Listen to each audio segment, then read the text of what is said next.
नहीं करती होगी। इसलिए ये एक ब्रह्म हत्या का एक हिस्सा धरती में गया, दूसरा पेड़ में गया। पेड़ों का जो गोंद निकलता है, जो रस निकलता है, ये वो ब्रह्म हत्या है इंद्र की, दो हो गई। और तीसरी जगह है पानी, जल। जल में उस ब्रह्म हत्या को छोड़ी। तो आज अपन स्नान करें गंगा में, नर्मदा में, कोई भी नदी में, कहीं भी, तो पानी को ऐसा हिला करके और इसके बाद ही स्नान करना चाहिए।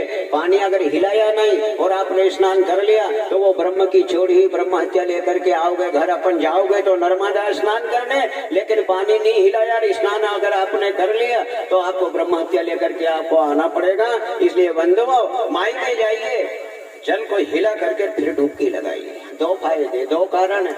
एक तो ब्रह्म हत्या, साधारण बात है कि ब्रह्म हत्या दूर हो जाएगी। और दूसरी बात यह है कि कुछ कचरा, कुछ फेन नर्मदा माई में, कोई भी नदियों में बहता हुआ आता ही है, ये तो साधारण बात है। इसलिए आप उसको कचरे को हिलाइए। अगर ना माने कोई का, कहाँ की ब्रह्म हत्या, कहाँ पानी के ऊपर बैठी, अपन तो डूबो। हाँ तो डूब लो, पर वो कचरा तो आ रहा है बेके, फेन तो आ रहा है बेके। इसलिए वो कचरे को, कजी को साफ करिए और फिर आप जल में डुबकी लगाइए। इसलिए माता बहने, ये परंपरा है, आप माई में जाइए, पानी को थोड़ा हिलाइए, इसके बाद में स्नान करिए।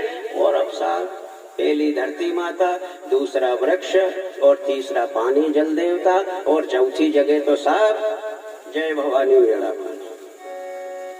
माताओं को, स्त्रियों को ये ब्रह्म हत्या छोड़ी गई है, जो मासिक धर्म होता है, इसको मानना चाहिए साहब।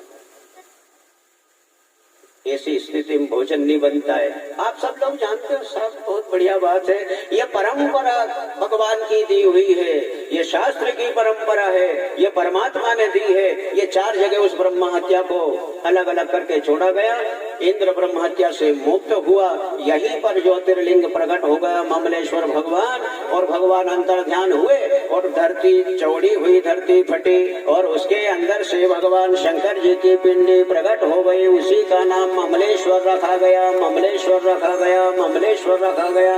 ममलेश्वर का मतलब अमन, अमलेश्वर, अमल का मतलब आमन नहीं, मल यानी मेल, मेल यानी पाप, पाप से रहित हो गए देवता।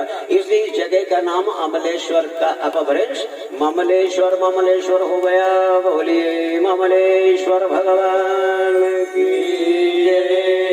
12 ज्योतिर्लिंगों में ओंकारेश्वर भगवान का नाम आता है और 24 घंटे में एक बार सुबह शाम अगर हम 12 ज्योतिर्लिंगों के नाम स्मरण करते हैं तो 7 जन्म के पाप नष्ट हो जाते हैं। कितनी सरल विधि है। इसलिए 12 ज्योतिर्लिंगों के नाम याद रखिए, उनका सुबह शाम पठन करिए, स्मरण करिए। हो सके तो 12 ज्योतिर्लिंगों के दर्शन भी करना चाहिए। बहुत लोग 12 ज्योतिर्लिंगों के दर्शन की यात्रा में भी जाते हैं। सौराष्ट्र सोमनाथम, सबसे पहला ज्योतिर्लिंग है सोमनाथ, जो द्वारकापुरी में है। नर्मदा परिक्रमा जाते हैं, उनको 2 ज्योतिर्लिंग का दर्शन करने का सौभाग्य प्राप्त हो जाता है अनायास। ओंकारेश्वर तो मिल ही जाता है। और फिर जब वो नाव पार होकर के मीठी तलई आते हैं, थोड़ा सा द्वारकाधीश भगवान के दर्शन करने भी चले जाते हैं।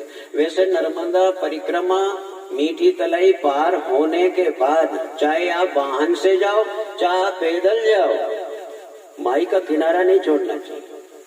नियम के अंतर्गत तो ये है कि नर्मदा की परिक्रमा है, नर्मदा तटीय आप भ्रमण करिए, ज्यादा दूर मत जाइए। 24 घंटे में एक बार नर्मदा के दर्शन होना चाहिए, नर्मदा जल से स्नान होना चाहिए। लेकिन दूर जाने से नर्मदा से हम दूर हो जाते हैं।